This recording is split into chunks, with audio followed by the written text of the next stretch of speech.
Reza Arab bahagia bercerai dengan Wendy Walter. Reza Arab mengaku bahagia bercerai dari istrinya, Wendy Walter. Ia merasa lega akhirnya hubungannya dengan Wendy Walter yang sudah toksik sejak 1 tahun tersebut berakhir. Hancur-hancurnya gua udah lewatin semuanya. Kalau ditanya sekarang detik ini gua happy, kata Reza Arab di Pengadilan Negeri Jakarta Utara, Jumat, tanggal 25 November tahun 2022.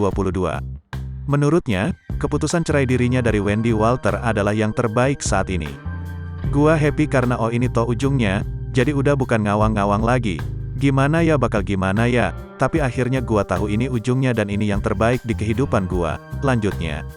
Untuk diketahui, Reza Arab dan Wendy Walter menghadiri sidang mediasi di Pengadilan Jakarta Utara hari ini. Mediasi pun gagal, keduanya sepakat bercerai. Mediasinya udah gagal, ya memang udah tidak bisa, kata Wendy Walter usai sidang. Sebagai informasi, Wendy Walter menggugat cerai Reza Arab di Pengadilan Negeri Jakarta Utara pada tanggal 27 Oktober tahun 2022.